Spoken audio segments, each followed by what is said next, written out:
Okay, there you go. Hey everybody, I'm Taco Boy, and congratulations, this is your first time going to Burning Man, and I've been going there since 1999. It's been my 8th year now, and I just want to give you some insight, just make your trip a little bit more easier for you. I've been doing it this way. I'm going to give you my way of doing things. It may work for you, it may not, but this works for me very well, and you can take this information and go with it however you want. I get a number of calls each year, how to get to Burning Man. Everybody thinks that, well, maybe we all get together and meet somewhere in New Jersey and drive out. Well, everybody does it differently. How I do it, I fly out. I usually get a free flight actually with flight mileage. And if you get these flyers in the mail for sign up for a credit card, I usually subscribe to that and cancel it before the annual fee kicks in. So I get a lot of free flights. So anyway, I fly from Newark, New Jersey to Reno, and I do that on the Saturday before Burning Man. I try to arrive there in the afternoon, and like mid-afternoon, like around 1 o'clock, which is good, and we all meet around that time. It's a real nice airport. It's very comfortable. It's all carpeted. It's very homey. It's not like most of the other large airports. You could keep your luggage, put it down, you go get something to eat and totally forget about it. You'll see people sitting around on the floor in circles, just getting together and hanging out. I spent about 2 or 3 hours hanging out at the airport actually, by the luggage. It's that much fun. People will be asking if you're going to Burning Man. Strangers will come up to you and hug you. It's really cool hanging out at the airport. So enjoy the little things, and as you go along. So once you're at the airport, what you should do is there's an information desk right by the luggage, and there's usually senior citizens that operate it, and they give you these free little maps, local maps of Reno. And you should get one of these. It'll just help you get around to where the hotels are and just the different streets to get to different stores when you do shopping and all. It's just a really good thing to have. Check my notes here. There's a shuttle to the airports. I usually stay in either Atlantis Casino or Circus Circus. They're really nice hotels, casinos, and they have a free shuttle service.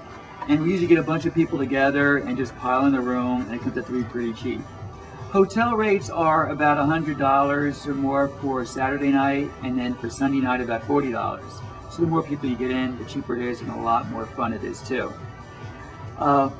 We take the shuttle from the airport to the hotel, get our people together, unwind, hang out, and then we go to dinner. We go to one of the buffets. They have a lot of buffets there, and the prices are really good.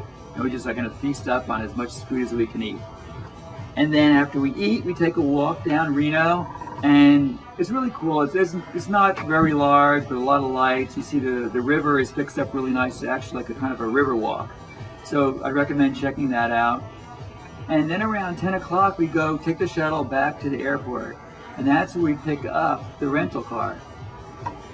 So I get the rental car, and I get that online ahead of time. And the thing to keep in mind is whenever you book that rental, I go through Orbitz.com or Expedia, one of those services. If you check in again, you see it for a lower price, just call up and say, hey, I said $500, it's now $400. And they'll change it for you right then and there, no problem. So I think mine started out at $560 some, and I went up getting it for $302.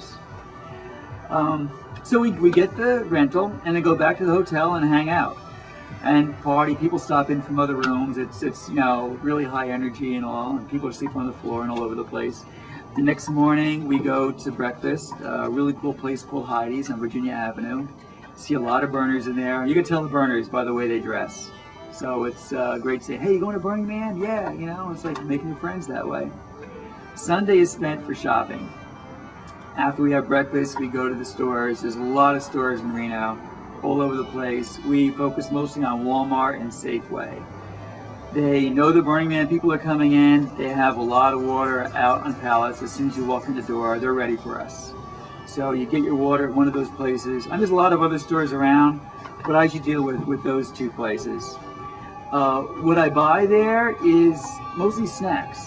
I'll get these here cereal bars. I recommend General Mills. If you look at the label, there's a lot more nutrition than the other ones in, even those like Nature bars or whatever. These are really good. I recommend for snacking on the fly. This is good. Another thing I get there It is wet ones. These are the best kind. You don't want to smell like a baby. I usually go through, these have I think 40 in them. I usually go through 2 of these, or like, I buy 2 of them and I come home with some. So I would recommend getting 2. So anyway, we do our shopping and mostly snacks. What I drink is I drink vodka, rum, and Gatorade. It's Gatorade, that's what it looks like. You don't really want to drink a lot of beer when you're hanging out at night on the playa. It's cold out and you have to go to the bathroom a lot, and you have to walk pretty far to go to the bathroom.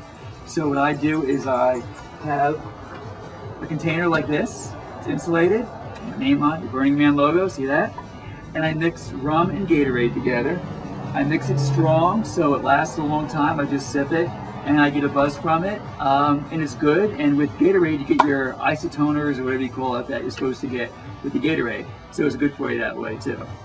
So you could buy alcohol in the grocery stores. So that's what I do there. What else am I looking at here?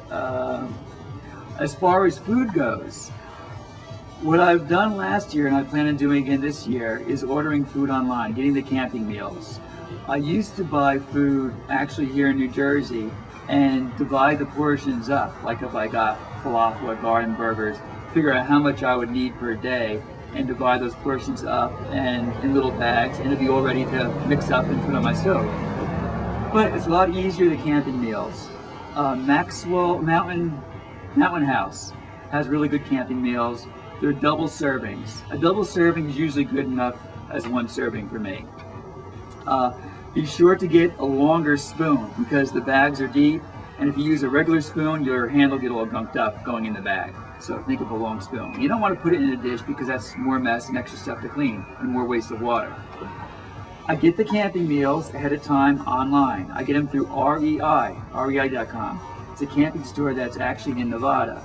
I order everything online and I have it delivered to the store in Reno. I don't have to pay delivery, anything like that. I go there Sunday afternoon doing my shopping, and here it is, the box of all my food all ready and waiting for me. So it's really easy, it doesn't take up a lot of space, and the food is pretty good too. After that,